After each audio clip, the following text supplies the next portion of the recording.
कल कथा आई थी कि देवहूति और कर्दम ऋषि ने विवाह किया भगवान हरि की इच्छा पर, और विवाह करके देवहूति राज महल से एक कुटिया में कर्दम जी के साथ आ गई। और विवाह के बाद कर्दम जी ने ऐसी समाधि लगाई कि युवा अवस्था में विवाह हुआ और प्रौढ़ावस्था आ गई। यहां तक की कथा हमने कल सुनी थी। और कर्दम जी ने यह शर्त रखी थी कि मैं एक संतान होगी तो अपना घर छोड़ के संन्यास के लिए चला जाऊंगा।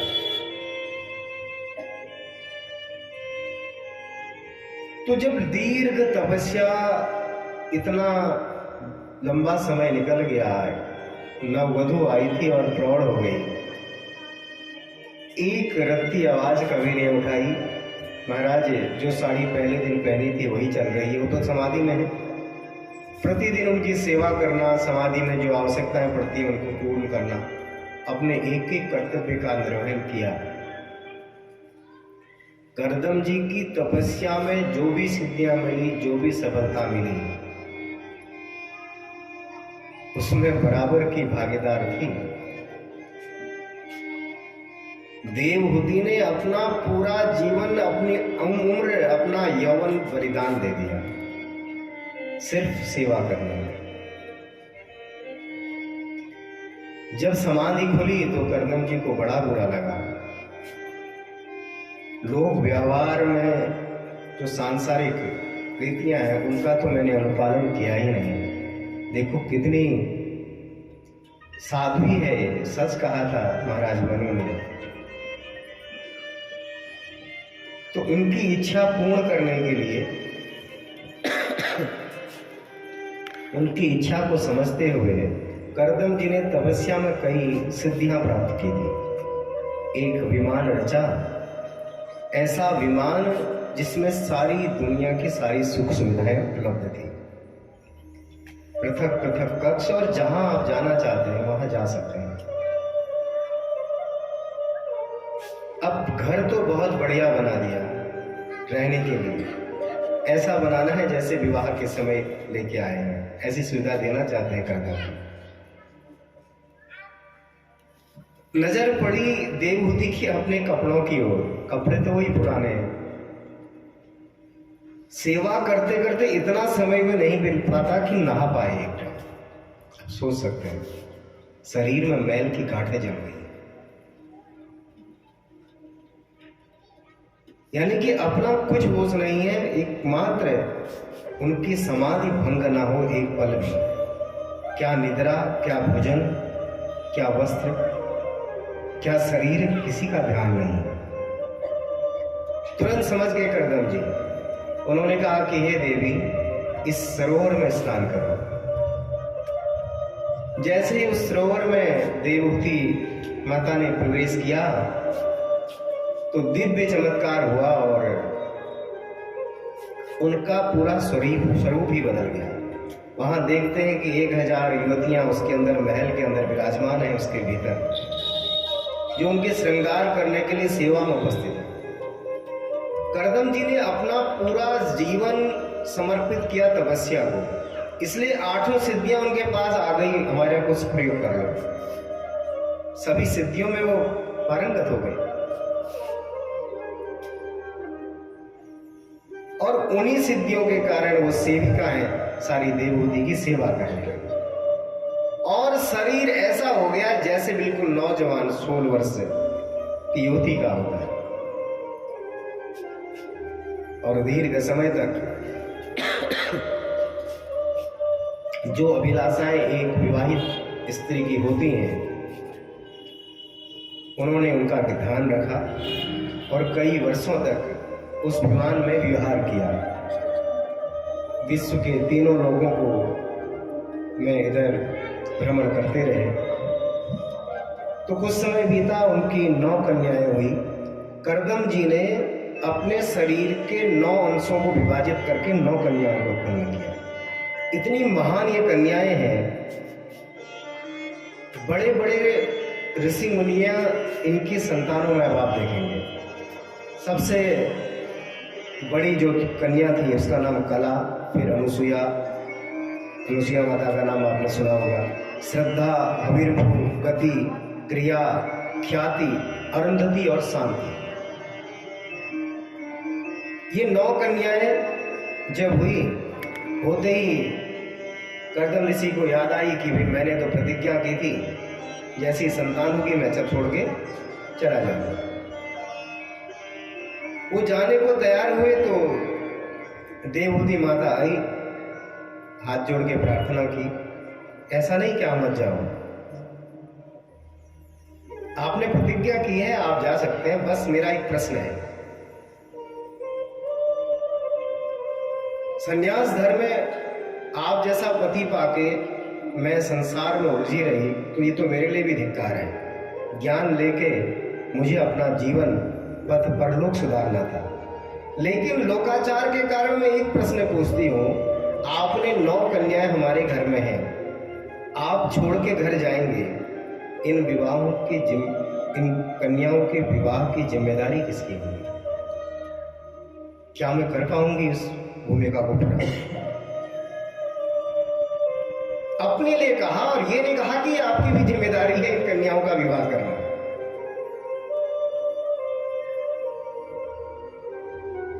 तुरंत याद आया, हाँ बात तो ठीक है। और एक याद है, भगवान हरि ने कहा था कि मैं तुम्हारे घर में जन्म लूंगा, उस बात का याद आया और कुछ समय उन्होंने और व्यतीत किया और काल समय आया, ठीक योग बना तो भगवान श्री हरि कर्दम और देवहूति के घर में पधारे और देवहूति के गर्भ में प्रवेश लिया।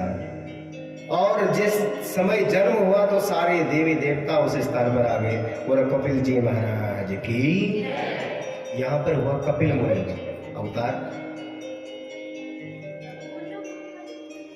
ब्रह्मा जी आए, ब्रह्मा जी ने कहा कि मरीचादि ऋषि आए हैं, कर्दम ऋषि को तपस्या के लिए भी जाना है, इनकी चिंता है 9 कन्याओं का विवाह। 9 ऋषियों से जो विष्णु के विद्वान थे उनका विवाह किया। और कौन है वो ऋषि अब आप सुनेंगे। कला का विवाह हुआ मरीचि नामक ऋषि से। और अनुसुया का विवाह सब जानते हैं, अत्रि और अनुसुया। श्रद्धा का विवाह अंगिरा नामक ऋषि से, हविर्भू का पुलस्थ से, गति का पुलह से, क्रिया का क्रतु से, ख्याति का भृगु महाराज से, अरुंधति का वशिष्ठ, अरुंधति आप सभी जानते हैं, शांति का अथर्वा ऋषि से। इस प्रकार के उस समय के जो 9 श्रेष्ठ विद्वान थे उन विद्वानों से इनका विवाह हुआ। तो इस प्रकार इनके जो संतान है आप देखेंगे, मरीचि और की जो संतान है कश्यप जी, जो देवताओं के पिता के रूप में जाने जाते हैं। अत्रि अनुसुया के घर में 3 ईश्वरों के अवतार हैं, ऐसी इनकी पुत्रियां थी।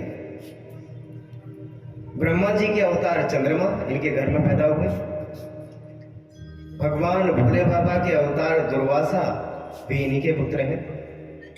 भगवान विष्णु के अवतार दत्तात्रेय जी भी इन्हीं के अवतार हैं। 3 भगवानों को इनके घर में, अत्रि अनुसुया के घर में जन्म देना पड़ा। अब अनुसुया जी का चरित्र आया है तो हम सभी के लिए है उपयोगी। मैं थोड़ा प्रकाश डालूंगा इस पर, यद्यपि सब जानते हैं। एक बार नारद जी ने कहा, चर्चा करते हुए वो देवलोक पहुंचे और जाते जाते कैलाश पर्वत और बारी बारी से ब्रह्मलोक और विष्णु लोक गए। और जहां भी जाते ये कहते, वाह, दुनिया में अगर कोई सबसे ज्यादा पतिव्रता है तो अनुसुया माता है। जय हो अनुसुया माता। अब जितनी बार जाते बार बार ये कहते और लक्ष्मी जी भी सुनती, वहां सरस्वती मैया भी सुनती और पार्वती मैया भी सुनती। अब ये तो स्थापित त्रिदेवों की पत्नियां हैं, तो पतिव्रता इनसे भी कोई ऊपर हो और वो भी मनुष्य, तो ये तो बड़ा प्रश्न चिन्ह है। एक दिन उन तीनों ने कहा कि परीक्षा तो लो, पता तो चले या खाली प्रचारित है? ये पतिव्रता ही है। अब जोर किया, अगर गृह मंत्रालय आदेश दे, किसी की हिम्मत जो ना जाए, चाहे ब्रह्मा विष्णु महेश हो, तो साधारण आदमी जो घर में कहना नहीं मानते हैं, अपनी पत्नियों का इस बात को गौर से सुन लें कि ब्रह्मा विष्णु महेश को भी उनका कहना मानना ही पड़ता है। तो उनका ठीक है, अगर आप कह रही हैं तो चले जाते हैं। और गए, ऐसे समय गए जिसमें अत्रि मुनि वहां पर नहीं थे, और एक वेश बनाया साधु का। तीनों ने, ब्रह्मा विष्णु महेश जी ने द्वार पर अलख लगाई, भिक्षाम देहि। माता अनुसुईया बाहर आई, कोई साधु द्वार पर आया हो और मां बाहर ना आए, तो इच्छा पूछी। उन्होंने कहा कि हमें भोजन प्राप्त करना है, हमें भोजन चाहिए, लेकिन एक शर्त है, हमें भोजन बनाने वाला व्यक्ति कोई भी वस्त्र नहीं पहनेगा। अब बड़ी अजीब से, सर कोई व्यक्ति है घर में, उससे बना, घर में तो कोई और है ही नहीं, जानते हैं देवता से। ना खिलाए तब भी धर्म नष्ट होता है, खिलाए तब भी धर्म नष्ट होता है। मां अनुसुईया अपने पति के स्थान पर गई और समाधान चाहा, तो मां की कृपा से ब्रह्मा और विष्णु तीनों 6 माह से छोटे बालक हो गए। अब इतने छोटे बालक को कैसे ही भोजन करा दो, क्या फर्क पड़ता है?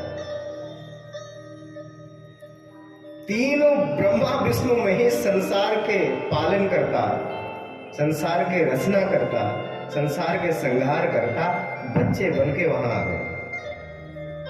तीनों को गोद में उठाया, उनको दूध पीता है छोटे बच्चे, और तो कुछ पी नहीं सकते।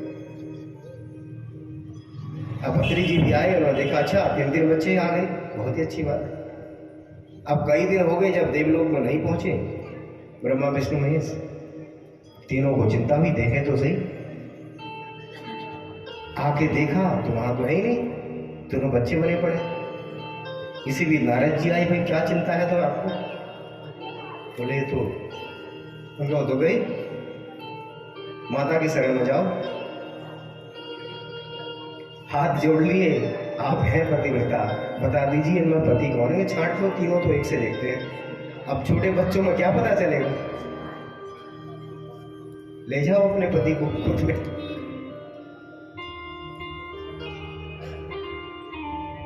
तीनों देवियों ने हाथ जोड़े अनुसुईया से, और वो पुनः अपने स्थान पर गई और पति के स्थान पर जाके जो अनुरोध किया, तो तीनों पुनः अपने रूप में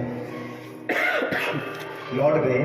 और तीनों ने आशीर्वाद दिया, धन्य है अनुसुईया तेरा पतिव्रत धर्म। आज हम सांकेतिक रूप में तेरे पुत्र के रूप में आए, लेकिन हम तेरे गर्भ से जन्म लेंगे। इस प्रतिज्ञा को पूरा करने के लिए तीनों देवताओं ने पुनः जन्म लिया। ब्रह्मा जी ने चंद्रमा के अंश में, और शिव जी ने दुर्वासा के रूप में, भगवान श्री हरि ने, भगवान विष्णु ने, दत्तात्रेय जो संत परंपरा के संवाहक हैं, उनका जन्म हुआ। इसी प्रकार अंगिरा ऋषि के घर में जो पैदा हुए हैं महाराज देवगुरु बृहस्पति, इनकी पुत्रियों की संतान का चल रहा। और अगस्त मुनि विश्रवा या विश्रवा जो रावण के पिता हैं, कुबेर के पिता हैं, दधीची इनकी कथा आपने सुनी है, ये सब इनकी पुत्रियों के बच्चे हैं। तो ऐसा परम कुल 9 कन्याओं का हुआ, ज्यादा विस्तार पर इसमें नहीं जाते हैं। तो यहां जब कपिल मुनि का जन्म हुआ, सभी देवता आए, उन्होंने हाथ जोड़े, और कर्दम ऋषि भी आए। जब देखा कि अकेले चुपचाप छोटे बच्चे के रूप में कपिल मुनि वहां है, हाथ जोड़ दिए, हे प्रभु मैं जानता हूं आप भगवान विष्णु हैं, आपने मेरे घर में अवतार लिया है, बस कृपा कीजिए कि आपकी कृपा मुझ पर हमेशा बनी रहे, आपका ध्यान मुझे हमेशा बना रहे। यह कह के प्रणाम किया, परिक्रमा की और तपस्या को निकल गए। अब जाना तो देवभूति को भी था, लेकिन जब नाती पोते हो जाए इतने बढ़िया बढ़िया तो फिर कहाँ घर छोड़ के जाया जाता है। अभी कुछ समय बाद जाया जाएगा। कपिल मुनि के आश्रय में अब बेटा है। बिंदु सरोवर के पास ही कपिल मुनि कुछ समय तक रहे, जब तक माँ वहां रही। उसके बाद सभी जानते हैं कि गंगा सागर के पास कपिल मुनि आए। माँ का जब जी भर गया अपना गृहस्थ से, याद आया कि पति ने तो अपना जीवन सुधारने के लिए तपस्या के लिए चले गए। कपिल जी के पास आई, हाथ जोड़ा कि मैं तो आप में ना अपना बच्चा देखती हूँ, लेकिन मुझे पता है कि आप प्रभु हैं, आप भगवान हैं। बस मेरे ज्ञान चक्षु खोल दीजिए, मुझे ज्ञान दीजिए ताकि मैं इस मोह से बाहर निकल पाऊं। तो यहाँ पर जो संदेश दिया है कपिल मुनि ने, इसे कहते हैं सांख्य दर्शन। योगाध्यात्मिकः पुंसां मतो निःश्रेयसाय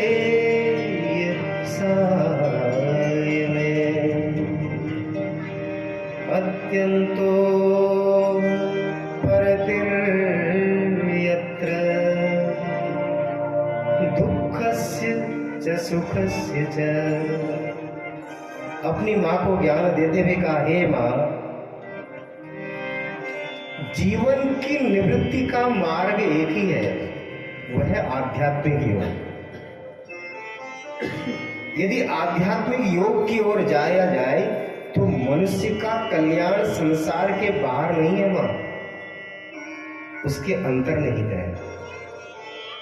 और हम लोग सारी दुनिया में उसे खोजते रहते हैं, कभी अपने भीतर नहीं देखते।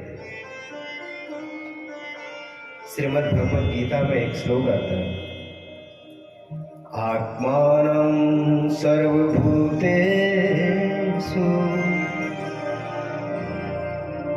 सर्वभूतेषु चास्मि। ये जो आत्मा है दो तरह का है, देखने का नजरिया। एक नजरिया तो मैं, जो मेरे अंदर आत्मा है ना, वो आपके अंदर भी है, वो आपके अंदर भी है, वो जानवर के अंदर भी है, वो पक्षी के अंदर भी, सबके अंदर है।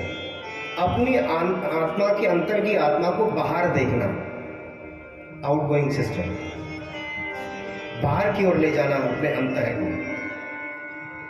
आत्मा नाम सर्वभूतेषु, अपनी आत्मा को अन्य भूतों में देखने की प्रक्रिया। सर्वभूतेषु और दूसरी प्रक्रिया बाहर से अंदर की ओर ले जाना, आपको अपने आप में देखना। पहले तो जो अपने अंदर है वो आप में देखना, फिर दूसरी प्रक्रिया आपको अपने में देखना। जिस दिन ऐसा हो जाए, हमारे जो पूर्वज थे उन्होंने खाली नहीं कहा वसुधैव कुटुम्बकम्, ये सूत्र था उनका, आत्मा नाम सर्वभूतेषु। सब प्राणियों में अगर वो अपनी आत्मा को देखने लगेगा तो किसी को पीड़ित नहीं कर पाएगा, किसी को मार नहीं पाएगा, किसके प्रति हिंसा नहीं कर पाएगा, किसके प्रति क्रोध नहीं कर पाएगा। क्यों? क्रोध करेगा तो खुद पर होगा ना। अगर मैं अपने आप को आप में देखूं तो आपके प्रति तो कोई ऐसा कार्य कर ही नहीं सकता जो मुझे अपने लिए पसंद ना हो।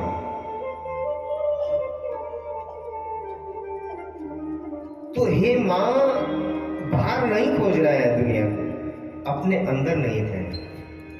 अगर तेरे अंतः हृदय में ज्ञान जागृत हो जाए तो कहीं जाने की जरूरत नहीं। और दुख और सुख तब तक है जब तक यह ज्ञात ना हो कि मेरे भीतर भी वो ईश्वर विद्यमान है। जिस दिन यह ज्ञात हो जाए माता कि मेरे भीतर आत्म रूप में परमात्मा विराजमान है, उस दिन समझ लेना तुम्हारे दुख और सुख समाप्त हो जाए। फिर दुख और सुख तो शरीर के होंगे, आत्मा का तो कोई दुख और सुख है ही नहीं। बड़ा एक श्लोक आता है उपनिषद में, मनेव मनुष्या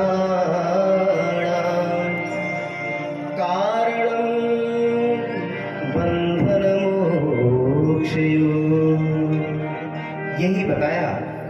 तो कारण क्या है सुख और दुख का होने का?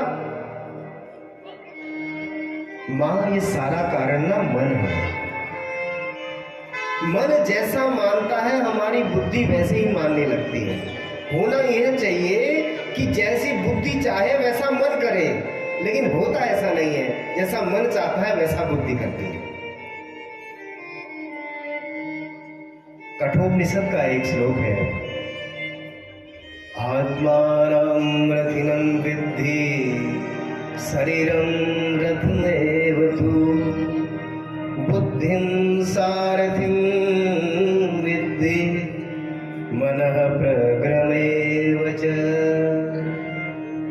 बड़ा सुंदर दिया है ज्ञान नचिकेता को यमराज जी ने कठोपनिषद में। ये जो हमारा शरीर है ना, एक रथ है, और इस रथ का मालिक है आत्मा। आत्मा रथी, उसमें बैठा हुआ मालिक, और शरीर उसका रथ। बुद्धि इसको चलाने वाली सारथी है, और मन है रस्सी। अब मन का काम है खींचना, और किसको खींचना? इंद्रियों को। इंद्रियां हैं घोड़े। 10 घोड़ों का यह रथ है, जिसमें रस्सियां लगी हुई हैं हमारी तन्मात्राओं की, हमारे स्वाद की, हमारे आंखों के स्वाद की, हमारे मुंह के स्वाद की, हमारे शरीर के स्वाद की। शरीर का भी स्वाद होता है ना, मुलायम लगा तो अच्छा लगता है। अब होता क्या है कि जो रस्सी का काम खींचना है वो बैठ जाती है बुद्धि की जगह पर। बुद्धि से कहती है तू खींच। अब सारथी खींचने रस्सी बन जाएगा तो कैसे चलेगा काम? और इसलिए मन की मनमानी ही दुख का कारण है। मन एवं मनुष्याणाम कारणम बंधन मोक्षः। मन ही व्यक्ति के बंधन और मुक्ति का कारण है। यही बात समझाई ही मां अपने मन को। सांख्य दर्शन का बड़ा लंबा ज्ञान है, उस पर हम ज्यादा नहीं जाएंगे क्योंकि काफी लंबी कथा है। 24 तत्व कौन कौन से होते हैं, प्रकृति कौन सा विशेष तत्व है जिसके अंदर ये 24 तत्व विराजमान रहते हैं, और एक काल तत्व 25वां तत्व किस प्रकार से उसको नियंत्रित करता है, संचालित करता है। पुरुष, ये जो आत्मस्वरूप है पुरुष, ये कौन है, इसका प्रकृति के आवरण में वैश्विक शक्ति के बीच में छिपके ये किस तरह से संसार की रचना करता है, इसका वर्णन दिया है। और भवाटवी का विशेष वर्णन माता को बताया है। 5 महाभूत कौन है, 4 वृत्तियाँ कौन है, तन्मात्राएं क्या है, हमारी ज्ञानेंद्रियाँ किस प्रकार चलती हैं, किस प्रकार बनती हैं, कर्मेंद्रियाँ कैसे बनती हैं, कैसे काम करती हैं, इसका ज्ञान इस पर है। अंततः माता को ज्ञान हुआ और माँ भी निमित्त हो गई, ज्ञान चक्षु खुल गई। माँ गई तो कपिल मुनि ने भी अपने कर्म स्थान की ओर प्रस्थान किया। अब यह वर्णन था देवभूति के संतानों का।